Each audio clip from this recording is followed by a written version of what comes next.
Welcome to this brief presentation about the Kangaroo March reenactment, which will be held in September and October 2015.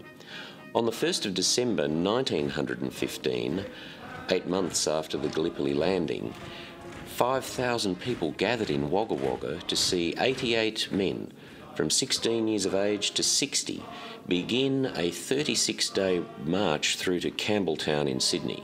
They travelled through Cootamundra and Junee and the communities of the Southern Highlands, then on to Campbelltown, and along the way recruited in total 222 men.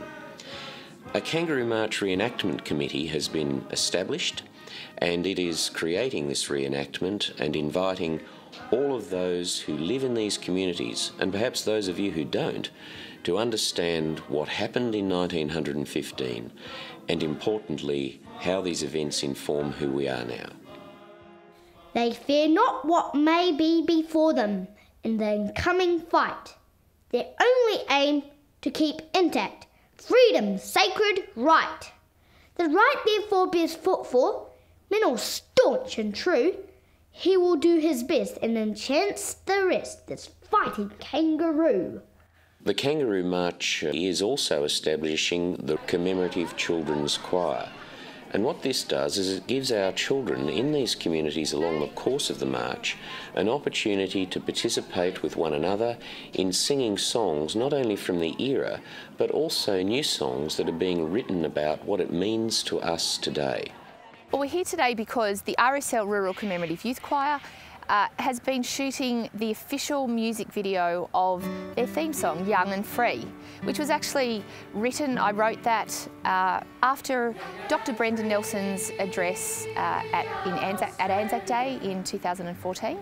And that inspired me to write Young and Free as an anthem for the centenary of Anzac, not just for the choir, but for all Australians. We are Australian, Australians all, let us rejoice. I was really interested in history to start with, and when I heard about the choir, I was excited because it's really important to remember all the wars and the soldiers that died for our country.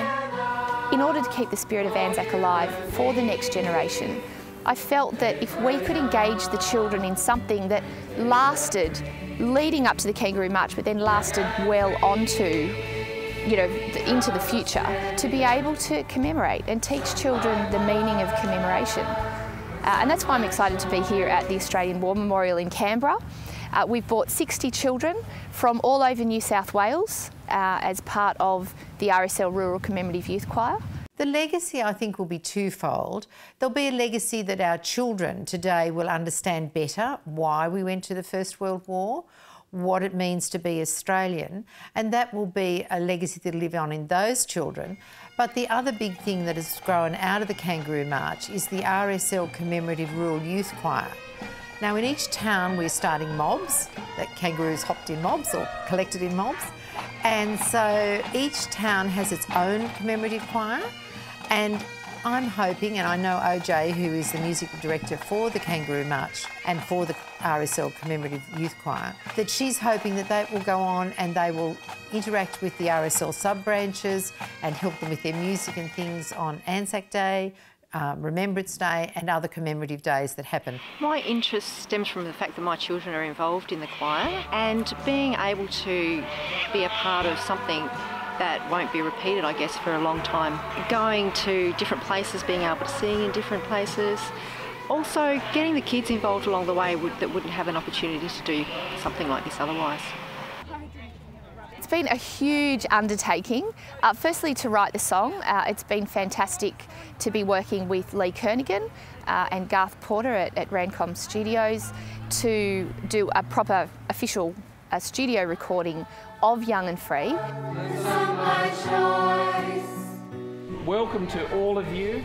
Thank you for coming here today.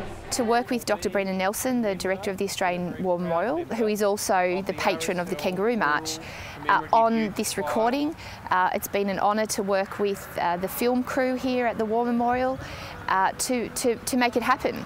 It's a great opportunity for everyone involved. I think it's important to remember the people that died for us we're remembering them by like being them in sort of way.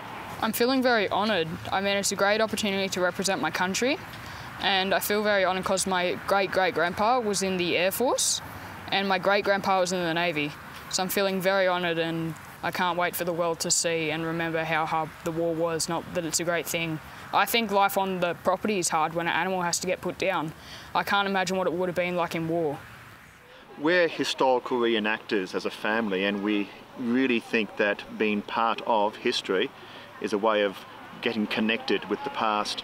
And so we'll do First Fleet, we'll also do First World War, and this being the commemorative year, it's really important that we make a connection with the past and the people who lived through those times. And the best way of doing that, in my view, is to be in touch with the items, the song, the poetry, the music, the uniforms.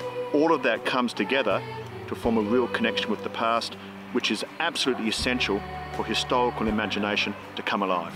And that's why we're here.